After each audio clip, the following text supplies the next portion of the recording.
Welcome to Hickory Street Podcast. I am Michael Zamora, and we are here with John Babcock, right? Yes, sir. Yep, John Babcock, and this is the weekend of the After Dark Festival that I'm putting on this year, and kind of a funny story. Our band played John's festival last year that he put on at Ridgely, and we were just talking, and I never met him because he got sick the weekend of the festival. So that's kind of funny. What did you have? Did you have like the flu? Yeah, I think I got like a really bad stomach flu. Sometimes it depends on that. Sometimes it depends on literally anything I eat. I have really bad stomach issues. So if I got sick from something like that, it usually puts me out for like 2-3 days. I bet, dude. Yeah.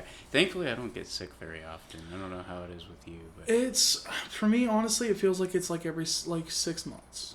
Like I'll get like something, and it doesn't matter what it is. It'll be every like 6 months almost, and then I'll have it for like a week, and then it's done. So I've been pretty good with that. And then after I had my kids, now it's just if they catch something, I'm gonna get it. So I'm trying to watch them. I'm like, y'all aren't going nowhere.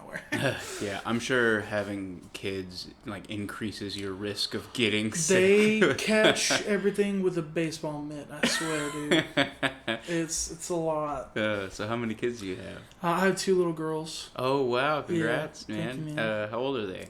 One is 3. She turns 4 in August, and my other one's about to turn 2 in April. Wow, that's Yeah. awesome. So, Yeah. getting ready to go into school soon. Hopefully. Yeah, right? my toddler, she's gonna start school after August, after she turns 4, and I'm not ready for the school shopping. I'm not ready. I thought I was done with that, man. Yeah. But yeah, so hopefully she'll focus in school a little more than I did. So.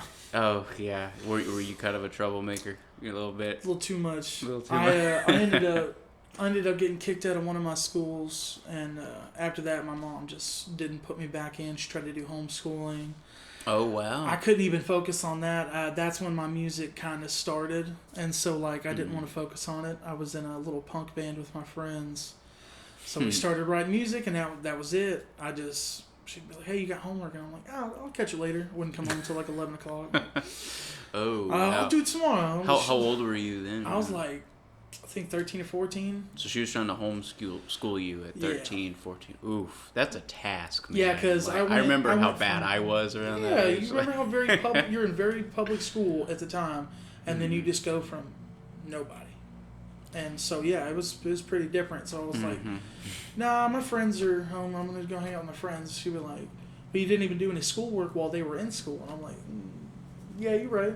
I'm sorry about that. And she eventually gave up on it, and I was gonna try to go back to school right before I turned 18. Like back into public school. Yeah, and they said if I would have enrolled a month before I turned 18, they would have done it. But it was like the month after, and they were like, "Yeah, we can't let you in." Oh wow! I'm like, "All right." So you would have had to do like a remedial school or something. Yeah, they would have given me a test to see where I was at, and then they would have just put me in a grade accordingly in high school. And I was like, okay, I mean, I could have done that, but I was like just a month behind my 18th birthday. It just made no sense. So I just kept working, and working for years and trying to get music to take off. I spent a lot of years doing like rock bands in Dallas and stuff like that. And what kind of bands? Hardly any of them took off.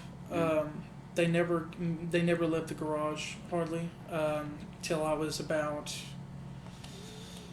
I want to say maybe 20, and then I was just doing solo acoustic gigs, and then occasionally my best friend I grew up with, he would play guitar for me and stuff like that. And we played gigs in Deep Ellum. The first gig in Deep Ellum was like 2016, I think. Okay. And we played for Third String. We opened for some. Okay, I've heard of them. Yeah. We opened for some indie band that was on the road for the first time outside of New York, where they were from. Cool. Show was a disaster. Was it? The band after us he had an auto-tune machine, and he plugged it in for his sound check. Okay. Didn't unplug it. Oh, God. And we used capos, so we would change key, and it would throw the key off in the microphone, so everything I sang didn't sound right to anybody. Oh, they no. were just like, and nobody stopped us. Nobody told us. Sound guy was like, I kept trying to figure out what it was, man, but I couldn't figure it out. Oh, wow. And so I was like, I mean, nobody booed us off stage, so I was like, we can work with that. That's fine. Yeah. Well, I know that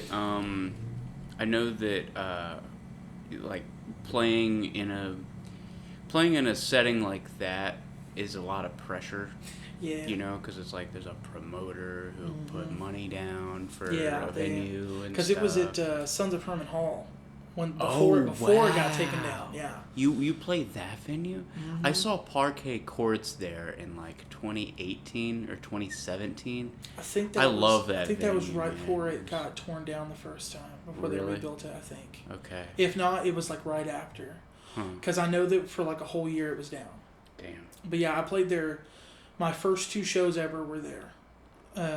Both for Thursday. That's a great venue to play. Yeah, I dude. loved it. The first show, it was a band that hardly anybody knew. Second time, I opened for Kurt Travis.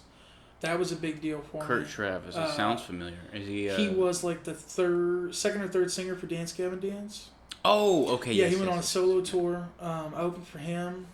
I just did an acoustic gig then. I was by myself. First time I did it by myself. Wow. So I was nervous about that. How'd it go? How did that one go? A lot better. Did It felt it really? like Okay. Kurt, not Kurt, but Strawberry Girls was on tour with him, and they told me they liked my set. Oh, wow. So I was like, all right, if they like it, that feels pretty good. Girls. Wow, I haven't thought of them in such a long time. I hadn't even listened to them since like 2017, I think, because that was the last time I'd heard anything from them. Yeah. And then they started some 3-piece band with Kurt Travis. Oh, and they started a band together? Yeah, because I remember that. the guitar player and the drummer being in that band with him, and they got signed to Blue Swan Records. The guy from Dance Gavin Dance. Okay. He signed them. Okay. And I remember after that, it just kind of started taking off more and more, trying to get people to come out to shows and stuff like that. And I played O'Reilly's. I played The Door like 2 months before it actually closed for Really? good. Wow.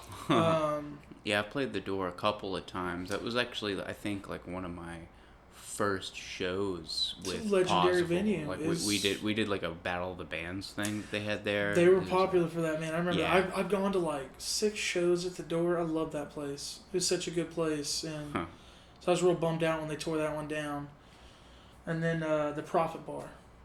I love playing the Prophet Bar. Yeah, I miss that venue. That venue, the Prophet Bar, reminds me a lot of Andy's in Denton. It's like exactly the same setup, and I mean, there's another bar in San Angelo that we played whenever we did our Texas tour called the Dead Horse, and it reminded me of those two places. And there's just something about a bar set up where you got the stage, the bar's off to the side, and there's like a little bit of spot like in front of the stage, but the rest of it's just like seating in the back. It's just really relaxing, and it's easy like as a viewer that like goes to shows like that. It's really easy to engage with the band and then just kind of sit back whenever your knees get tired. Exactly. I remember I booked a 3rd string show at Tomcats. And I guess they booked me a few times, and they didn't realize that I was just by myself. They booked me on a show with Boys of Fall, and then Dear You, which was like a local signed band here. And then it was like 2 metal bands, a pop punk band, and then me, and then like a 3-piece punk band. And like New 95, I don't know if you remember them. Yes, I used to see them. That was the first time I played with them. Okay. They went after me, and like they came up talking to me. I was trying to tell them, I was like, "Hey, I loved y'all set. Y'all were great." And Ramses was like, "How'd you get up there by yourself, knowing it's like all rock bands?" And I was like, "Well, I didn't know." I was like, "That's how." I didn't know that, and that's how I got to know Ramsey and them. And like I've known New 95 since around that time when they dropped that first album they did and stuff. And watched them grow. I was real bummed out when they kind of called it quits. Yeah. Yeah, they were around for quite a bit. Yeah, they were one of the ones I saw that just kind of stuck around. You know, when like a lot of them were falling apart and stuff like that, and so it was different. And then like my band, so like today will be the first time I played a show since November of 2021. I haven't played anything in a while. Yeah, it has been. Before that, I think it was like 2 years. So, I took a break from playing shows just because trying to raise small kids is hard, and then trying to do music. Yeah. But I've been trying to put out music. I put out my single Sad Song this year. I'm going to put out a 3-song sampler before the summer. I listened to the single that you released, by the way. It's good. I like the production. I don't know who recorded it. But, David Southern of Mad Studios. I've never heard of him. He was in like Set the Sun and The White Noise. Okay. Yeah, he was really, really good producer. He knows how to push you to do better. Like he helped me with quite a bit of production on that song. Love working with him. That's cool. If any artist needs help, definitely go to him. Like he's really good. So you're in Gainesville. Where is he located? Is he pretty close? He is in McKinney. He's in McKinney. Okay. Yeah, so he's in McKinney. So he's like 45 from me. I was gonna say it's like a 45 minute. Yeah, he's like 45 minutes from me. It's usually an easy commute. There's no highway traffic, so it's just like kind of like a straight shot up this one just like back road. Okay. Like through Princeton and stuff like that. That's and not you over bad. to McKinney. Yeah, it's really easy. And where I live, if I get on 30, it takes me up to Rockwall, and I can get to Dallas in like an hour maybe, like a little bit less. That's really convenient. You know, that's because living in Denton, if I ever want to get to Arlington area pretty quickly, or like Irving area, I mean, I just go 35, 114, and 114 takes me all the way there. Oh, nice. Yeah, Okay. So, if I can avoid staying on 35, I will. Yeah, I can't stand highway driving anymore. I have to do it 5 days a week for work, so I'm like, man, I'm just tired of this. Yeah.